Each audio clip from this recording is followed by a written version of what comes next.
یہ کہانی ہے ایک سپاہی کی، ایک جنگجو، ایک سپہ سالار کی۔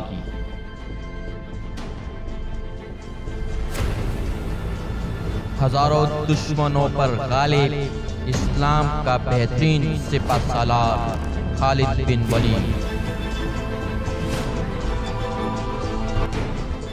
ویڈیو شروع کرنے سے پہلے نئے آنے والے دوستوں سے گزارش ہے کہ چینل سبسکرائب کر دیں اور گھنٹی کا بٹن دبا دیں تاکہ آنے والی نئی ویڈیوز بر وقت آپ تک پہنچتی رہیں۔ شکریہ۔ رکانہ آپ صلی اللہ علیہ وآلہ وسلم کے ارد گرد یوں گھوما جیسے شیر اپنے شکار کے ارد گرد گھوم رہا ہو اور اب اسے کھا جائے گا۔ ہجوم رسول اکرم صلی اللہ علیہ وآلہ وسلم کا مذاق اڑا رہا تھا۔ مسلمان خاموش تھے، وہ دل ہی دل میں اللہ کو یاد کر رہے تھے۔ انہوں نے اپنی تلواروں کے دستوں پہ ہاتھ رکھے ہوئے تھے۔ پھر نہ جانے کیا ہوا، رسول اکرم صلی اللہ علیہ وآلہ وسلم نے کیا داؤ کھیلا۔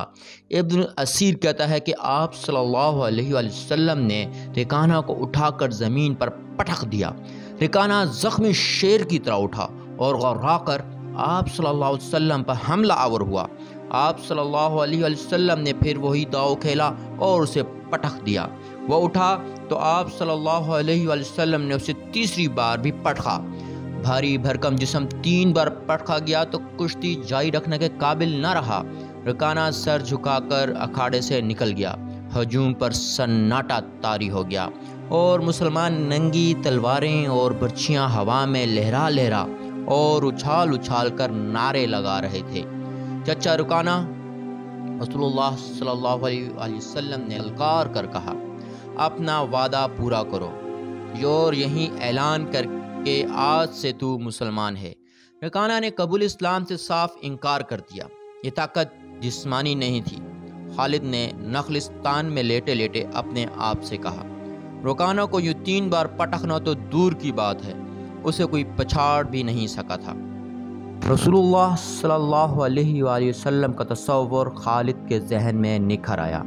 وہ آپ صلی اللہ علیہ وآلہ وسلم کو اچھی طرح سے جانتا تھا، لیکن اب وہ محسوس کر رہا تھا جیسے وہ محمد صلی اللہ علیہ وآلہ وسلم کوئی اور تھے جنہیں وہ بچپن سے جانتا تھا۔ اس کے بعد آپ صلی اللہ علیہ وآلہ وسلم نے جرح اختیار کیا تھا، اس میں خالد آپ صلی اللہ علیہ وآلہ وسلم کو نہیں پہچانتا تھا۔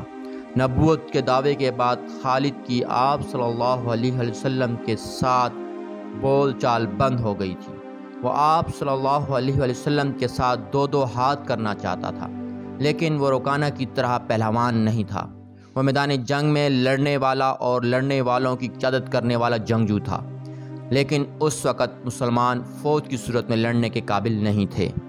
جب مسلمان فوج کی صورت میں لڑنے کے قابل ہوئے اور قریش کے ساتھ ان کا پہلا معرکہ ہوا، اس وقت خالد کے لیے ایسے حالات پیدا ہو گئے تھے کہ وہ اس معرکے میں شامل نہیں ہو سکا تھا۔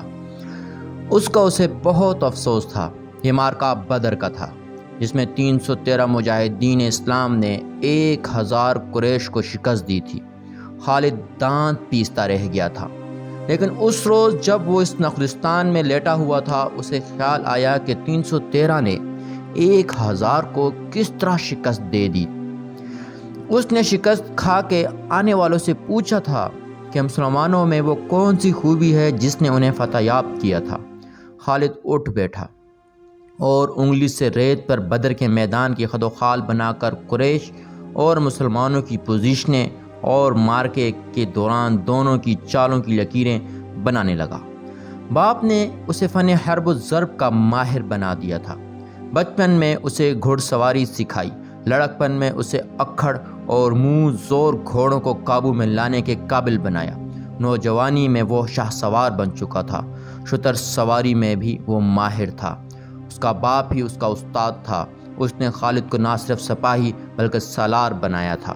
خالد کو جنگ و جدل اتنی اچھی لگی کہ وہ لڑنے اور لڑانے کے طریقوں پر غور کرنے لگا اور جوانی میں فوج کی قیادت کے قابل ہو گیا تھا۔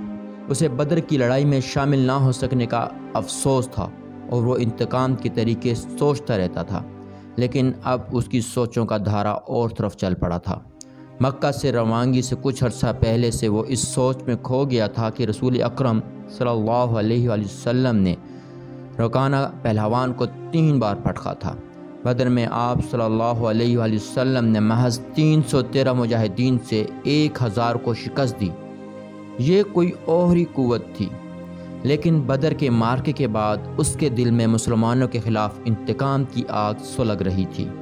مسلمان مارکہ بدر میں قریش کے بہت سے آدمیوں کو قیدی بنا کر لے گئے تھے۔ قریش کے سرداروں کے لیے تو یہ صدمہ تھا ہی، اس کا بہت برا اثر خالد نے قبول کیا تھا۔ اسے یاد تھا کہ جب بدر کا مارکہ لڑا جا رہا تھا اور مکہ میں کوئی خبر نہیں پہنچ رہی تھی کہ مارکہ کا انجام کیا ہوا، مکہ کے لوگ بدر کی سمت دیکھتے رہتے تھے کہ ادھر سے کوئی سوار دوڑا آئے گا اور فتح کی خبر سنائے گا۔ آخر ایک روز ایک شتر سوار آتا نظر آیا۔ لوگ اس کی طرف دوڑ پڑے۔ سوار نے عرب کے رواج کے مطابق اپنا کرتا پھاڑ دیا تھا اور وہ روتا آ رہا تھا۔ بری خبر لانے والے قاصد ایسے ہی کیا کرتے تھے۔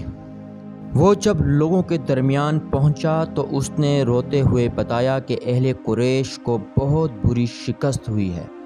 جس کے عزیز رشتہ دار لڑنے گئے تھے وہ ایک دوسرے سے آگے بڑھ کر ان کے متعلق پوچھتے تھے کہ وہ زندہ ہیں، زخمی ہیں یا مارے گئے ہیں۔ شکست خوردہ قریش پیچھے آ رہے تھے۔ مارنے جانے والوں میں 17 افراد خالد کے قبیلے بنو مخزوم کے تھے، اور ان سب کے ساتھ خالد کا خون کا بڑا قریبی رشتہ تھا۔ ابو جہل بھی مارا گیا تھا۔ خالد کا بھائی جس کا نام ولید تھا جنگی قیدی بن گیا تھا۔ ابو سفیان جو کہ قریش کے سرداروں کا سردار تھا اور اس کی بیوی ہند بھی موجود تھی۔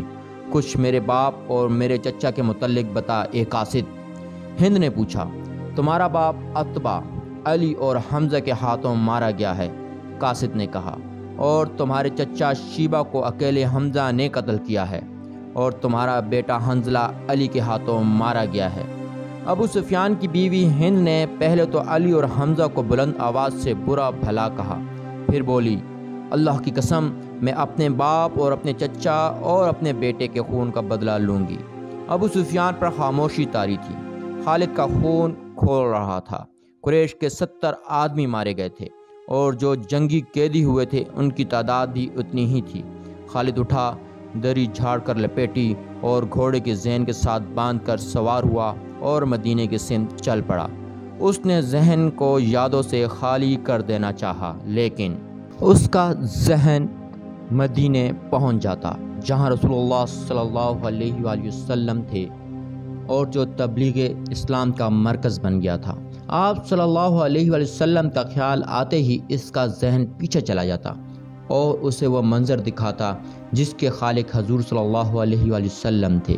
اس کے ذہن میں ہند کے الفاظ یاد آئے جو اس نے اپنے خاوند ابو سفیان سے کہے تھے، میں اپنے باپ اور چچا کو بھول سکتی ہوں۔ ہند نے کہا تھا، کیا میں اپنے لخت جگر حنظلہ کو بھی بھول جاؤں؟ ماں اپنے بیٹے کو کیسے بھول سکتی ہے؟ اللہ کی قسم میں محمد کو اپنے بیٹے کا خون معاف نہیں کروں گی۔ یہ لڑائی محمد نے کرائی ہے، میں حمزہ اور علی کو نہیں بخشوں گی۔ وہ میرے باپ، میرے چچا اور میرے بیٹے کے قاتل ہیں۔